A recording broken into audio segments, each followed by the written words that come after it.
नमस्कार दोस्तों, once again welcome back to Rishi Kamdar motivation. सबको अपनी लाइफ में ना फाइनेंशियल स्ट्रांग बनना होता है। सभी लोग चाहते हैं कि हमारे अंदर जो मिडिल क्लास है ना, ये सारी चीज़ हमें निकालनी है। हम मिडिल क्लास नहीं रहना चाहते, हम बहुत ही अमीर बनना चाहते हैं, हम रिच बनना चाहते हैं, हमें अपर मिडिल क्लास जाना है।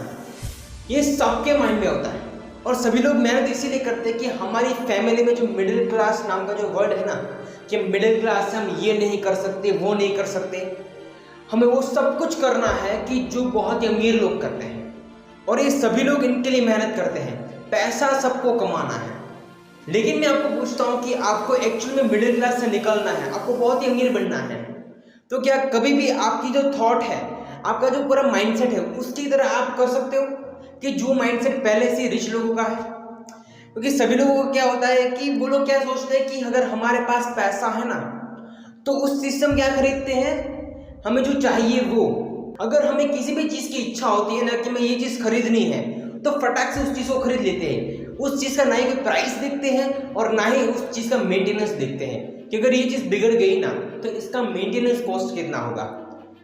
इसीलिए सभी लोग क्या करते हैं कि जो ऐसी चीज़ खरीदते हैं, उनकी इनकम तो है ही, लेकिन वो इनकम है उसको ऐसी जगह पे एक्सपेंड करते हैं कि वो वहाँ पे ना बहुत ही ज़्यादा खर्चा आता है। मतलब कि हमारी जितनी इनकम है ना, उससे भी महंगी चीज़ें हमारे पास रखते हैं। और ये सारी चीज़ रखते हैं क्यों? दुनिया को दिखावा करने के लिए। एक्चुअल में आज कोई ना गरीब नहीं है, लोग गरीब इसीलिए है क्योंकि वो लोग अपने खर्चे बढ़ा रहे हैं। हर चीज़ में कैसे ऐसी चीज़ चाहिए कि जो चीज़ बहुत ही महंगी हो और वो चीज़ दुनिया को फटाक से दिखे कि देखो इसके पास इतनी महंगी चीज़ है, लेकिन फिर भी रात को रोते रहते हैं कि मेरे पास पैसा नहीं, पैसा नहीं, पैसा नहीं है। लेकिन अगर आप एक छोटी सी जॉब करते हो या फिर छोटा सा बिजनेस करते हो जिसमें से कम आप महीने से 20 का 30,000 कमा सकते हो, लेकिन फिर भी अपने शौक ना 1-1 लाख रुपए के आईफोन के पीछे रखोगे, तो वहां पे क्या आपका कोई भी पैसा बचेगा? मतलब कि कहने की इंटेंशन ये है कि अगर आप 3 महीने मेहनत करोगे ना, तब आपके पास एक आईफोन का ले सको ना, उतनी आपके पास पैसा होगा। तो क्या अगर आप अपने शौक को क्यों खत्म नहीं करते? अगर किसी इंसान को शौक रखना है ना, तो पहले अपने फाइनेंशियल स्टेटमेंट को बहुत ही सिक्योर करना होगा कि हर महीने इतना पैसा आ जाता है और इस पैसों को मैं कहाँ पे इन्वेस्ट करूँ कि जिससे मेरे एक और सोर्स ऑफ इनकम बने। लोग मिडिल क्लास से निकलना चाहते हैं लेकिन कभी अपने खर्चों को कभी कंट्रोल नहीं करते हैं। तो क्या अगर आप मिडिल क्लास से निकलना चाहते हो तो सिर्फ और सिर्फ सोचने से निकल सकते हो? अगर आप ये बोलते हो कि मुझे मिडिल क्लास से निकलना है, मिडिल क्लास से निकलना है, नहीं, आप ऐसे नहीं निकल सकते। लेकिन अगर कोई भी अमीर आदमी होगा, वो पैसा कहाँ पे लगाएगा? वो अमीर आदमी है तो पैसे इस जगह पे लगाएगा कि उस जगह से उसे बहुत अच्छा पैसा मिले। वो एक जगह से नहीं 10 जगह से पैसा आने की कोशिश करेगा और उसमें से कोई ऐसी चीज लेगा कि जिसमें उसके जो पैसे हैं वो बच भी जाए।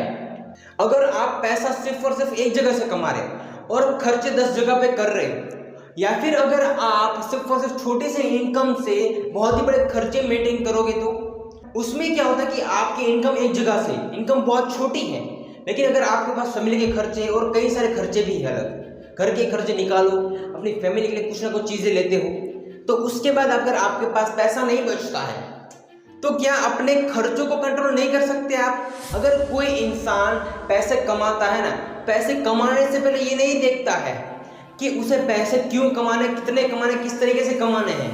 वो सिर्फ और सिर्फ यही देखता है कि मुझे ऐसे पैसा मिलेगा ना, उसमें से मैं को इतने पैसे यहाँ पे डालूंगा, इससे मैं ये चीज़ लूँगा, इससे मैं ये चीज़ लूँगा। पैसे आए नहीं, उससे पहले उसकी जो वांट्स होती है ना, उसकी एक लिस्ट होती है जिस इंसान के पास। अगर ये लिस्ट है ना, अगर इतना आ जाए ना तो मेरे पास बस है। लेकिन कभी ये नहीं देखते कि अगर आप जो कमा रहे हो उसमें से कौन सी चीज़ ऐसी की जा सकती है कि जिससे अगर आप एक जगह से तो कमा ही रहे हो, लेकिन साथ ही साथ किसी दूसरी जगह से भी कमा सके। आज कई सारे ऑप्शंस भी है दुनिया में। मैं ये नहीं कह रहा हूँ कि म्यूचुअल फंड में इन्वेस्ट करो, वहाँ पे इन्वेस्ट करो, लेकिन एक्चुअली उस जगह पे सोच के, उस जगह पे समझ के इन्वेस्ट करो ना, कि जहाँ पे आपको कम समय में बहुत ही ज़्यादा रिटर्न मिले। ऐसी कई सारी चीज़ें हैं इंडिया में, आज कई सारी जगह भी अगर आप वहाँ पे इन्वेस्ट करोगे तो आपको कई सारा पैसा भी मिलेगा। तो क्या अपने खर्चों को कंट्रोल नहीं करते हैं, सिर्फ और सिर्फ यही देखते हैं कि हमें ये चाहिए, वो चाहिए, और अपने आप को अमीर बनाना है। लेकिन अमीर बनने के लिए पहले 10 जगह पे इन्वेस्ट करना पड़ता है। सिर्फ और सिर्फ एक छोटी सी इनकम के साथ आप कभी अमीर नहीं बन सकते। फाइनेंशियली स्ट्रांग बनना है ना, तो वहाँ पे ऐसे माइंडसेट चाहिए कि हर जगह पे जो पैसा आता है ना, इसमें से मेरे महीने का खर्च इतना है ना, तो बाकी का सारा पैसा ना एक ऐसी जगह पे लगाओ कि जो भी पैसा मेरे पास मंथली बचते हैं ना, कि वहाँ से मैं कुछ ऐसी जगह पे इन्वेस्ट करूँ और वहाँ से मुझे अच्छा खासा रिटर्न मिले। और दोनों जगह से मुझे जो पैसा मिलता है उसमें से जो भी पैसा बचता है खर्चा करने के बाद भी, और आप उतना ही खर्चा करोगे कि जितने खर्चे में आपकी ज़रूरत होगी। उसके बाद जो भी पैसा बचता है वो किसी तीसरी जगह पे चलता हूँ और वहाँ से भी मैं कुछ इनकम करने की कोशिश करता हूँ। तो क्या अगर आप कुछ भी करते हो तो वहाँ पे क्या होता है कि अगर आप कोई काम कर रहे हो तो वहाँ से आपका सिर्फ सबको खर्चे मेंटेन नहीं करने हैं। आप जो कर रहे हो फिलहाल आपको जिस चीज़ की ज़रूरत है ना, आप सिर्फ उसको फुलफिल करो। उसके बाद अगर आप 10-12 जगह से पैसा कमा सकते हो, उसके बाद अगर आप बहुत ही अच्छा खासा पैसा कमा रहे हो तो उन सारी चीज़ों को पूरी करो कि जो चीज़ आपको अपनी लाइफ में चाहिए। अगर आप अपने घर का कैश फ्लो नहीं समझ सकते, आपको फाइनेंस मैनेज करना नहीं आता है ना, तो आप ये कभी नहीं कर सकते। आपको पता होना चाहिए कि मैं यहाँ पे इतना पैसा डाल रहा हूँ ना, वहाँ पे और कितना खर्चा होगा, वहाँ से मैं कौन सी चीज़ कितने कमाऊंगा, और एक साल में मैंने इतना खर्चा किया है तो उसमें से मुझे कितना % रिटर्न मिलेगा। खर्चा तो हर इंसान कर रहा है, लेकिन उसमें से उनको कितना कमा के देगा कोई इंसान। अगर मैं किसी भी बिजनेस में या फिर कहीं भी पैसा लगा रहा हूँ ना, तो वहाँ से मुझे पता होना चाहिए, वहाँ पे मुझे कैलकुलेट करना चाहिए कि मैं यहाँ पे इतना पैसा डाल रहा हूँ ना, तो एक साल में मैं इतना पैसा डालूंगा तो यहाँ का जो कैश फ्लो है वो कैसा होगा, यहाँ पे कितने लोग होंगे, जो मेरे जो बिजनेस है, किसी भी चीज़ में मैंने पैसा लगाया है, तो वहाँ से मुझे कुछ ऐसे इनकम्स मिले कि जिससे वो मेरे जो खर्चे हैं ना, और जितना पैसा मैंने इन्वेस्ट किया है वो सारा पैसा मुझे वापस भी मिले और अच्छा खासा रिटर्न भी मिले। हमें फाइनेंस को समझने की ज़रूरत है कि फाइनेंस को आप कहाँ से इन्वेस्ट करते हो और किस तरीके से आप वहाँ पैसा निकालते हो, ये समझना बहुत ज़रूरी है। ज़्यादातर लोग यही तो गलती करते हैं कि वो सिर्फ और सिर्फ पैसे आते हैं और उसी चीज़ पे खर्चा करते हैं कि जो चीज़ बहुत ही महंगी होती है, और वहाँ पे खर्चे इसीलिए करते हैं कि क्योंकि दुनिया को दिखाना है कि देखो मेरे पास पैसा है।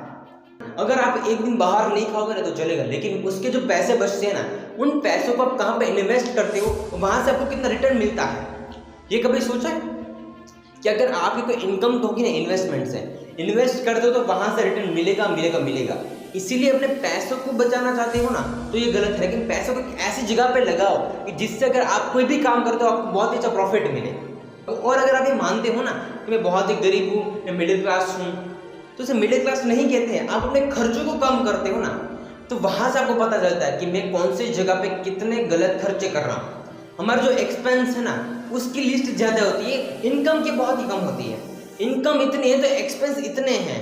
तो अपनी हर चीज़ को समझो कि चीज़ गलत है, यहाँ पे जो खर्चे कर रहा हूँ आज नहीं करने हैं, पहले मुझे पैसे बनाने हैं, उसके बाद मैं बहुत ही अच्छे से स्ट्रांग हो जाऊँ ना, एक ऐसे फाइनेंशियल मेरे पास बेस होगा ना, तब मैं हर एक चीज़ ले सकता हूँ। लोग गरीब नहीं हैं, सिर्फ अपने खर्चों के चक्कर में गरीब बनते जा रहे हैं, क्योंकि उनके खर्चे की कोई लिमिट नहीं होती है ना।